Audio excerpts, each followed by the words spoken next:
Hey guys, it's Miss Clark. I'm going to be reading chapter 18 of Charlotte's Web, and it's called The Cool of the Evening. So it says, in the cool of the evening, when shadows darkened the fairgrounds, Templeton crept from the crate and looked around. Wilbur lay asleep in the straw. Charlotte was building a web. Templeton's keen nose detected many fine smells in the air. The rat was hungry and thirsty. He decided to go exploring. Without saying anything to anybody, he started off. Bring me back a word, Charlotte called after him. I shall be writing tonight for the last time. The rat mumbled something to himself and disappeared into the shadows. He did not like being treated like a messenger boy. After the heat of the day, the evening came as a welcome relief to all. The Ferris wheel was lighted now. It went round and round in the sky and seemed twice as high as by day.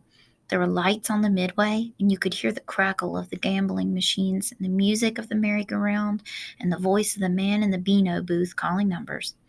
Children felt refreshed after their nap. Fern met her friend Henry Fussy, and he invited her to ride with him in the Ferris wheel. He even bought a ticket for her, so it didn't cost her anything. Mrs. Arable happened to look up into the starry sky and saw her little daughter sitting with Henry Fussy and going higher and higher into the air, and saw how happy Fern looked. She just shook her head. My, she said. Henry Fussy, think of that. Templeton kept out of sight. In the tall grass behind the cattle barn, he found a folded newspaper. Inside it were leftovers from somebody's lunch, a deviled ham sandwich, a piece of Swiss cheese, part of a hard-boiled egg, and the core of a wormy apple. The rat crawled in and ate everything. Then he tore a word out of the paper, rolled it up, and started back to Wilbur's pen. Charlotte had her web almost finished when Templeton returned, carrying the newspaper clipping. She had left a space in the middle of the web. At this hour, no people were around the pig pen, so the rat and the spider and the pig were by themselves. So there's Templeton in that lunch bag full of food. I hope you brought a good one, Charlotte said. It is the last word I shall ever write. Here, said Templeton, unrolling the paper. What does it say? Asked Charlotte. You'll have to read it for me. It says humble, replied the rat. Humble? Said Charlotte. Humble has two meanings. It means not proud, and it means near the ground. That's Wilbur all over. He's not proud, and he's near the ground. Well, I hope you're satisfied, sneered the rat. I'm not going to spend all my time fetching and carrying. I came to this fair to enjoy myself, not to deliver papers. You've been very helpful, Charlotte said. Run along if you want to see more of the fair. The rat grinned.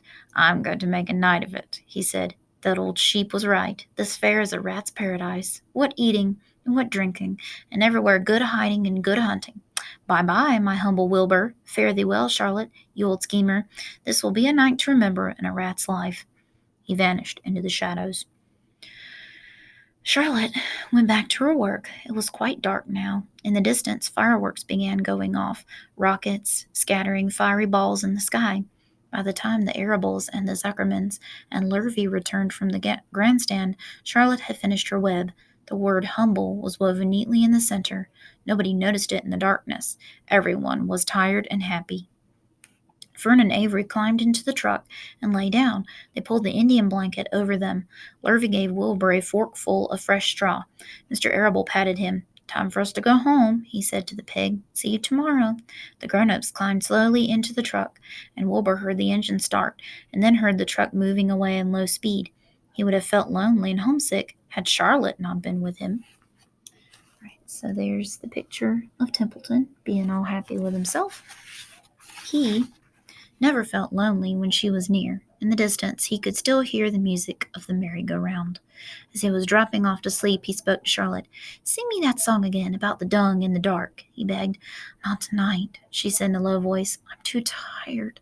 Her voice didn't seem to come from her web. Where are you? Asked Wilbur. I can't see you. Are you on your web? I'm back here, she answered, up in this back corner. Why aren't you on your web? Asked Wilbur. You almost never leave your web. I've left it tonight, she said. Wilbur closed his eyes. Charlotte, he said after a while, do you really think Zuckerman will let me live and not kill me when the cold weather comes? Do you really think so? Of course, said Charlotte. You're a famous pig, and you are a good pig. Tomorrow you will probably win a prize. The whole world will hear about you. Zuckerman will be proud and happy to own such a pig. You have nothing to fear, Wilbur, nothing to worry about. Maybe you'll live forever, who knows? And now, go to sleep." For a while there was no sound. Then Wilbur's voice. "What are you doing up there, Charlotte?" "Oh, making something," she said. "Making something, as usual." "Is it something for me?" asked Wilbur.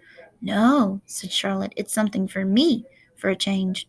"Please tell me what it is," begged Wilbur. "I'll tell you in the morning," she said, "when the first light comes into the sky, and the sparrows stir, and the cows rattle their chains, when the rooster crows, and the stars fade, when the early cars whisper along the highway. You will look up here, and I'll show you something. I will show you my masterpiece." Before she finished the sentence, Wilbur was asleep. She could tell by the sound of his breathing that he was sleeping peacefully, deep in the straw. Miles away, at the Arables' house, the men sat around the kitchen table eating a dish of canned peaches and talking over the events of the day. Upstairs, Avery was already in bed and asleep. Mrs. Arable was tucking Fern into bed. "Did you have a good time at the fair?" she asked as she kissed her daughter. Fern nodded. "I had the best time I have ever had anywhere, or any time in all of my life." "Well," said Miss Arable, "isn't that nice?" And that was the end of chapter 18. So I will see you guys later. Bye.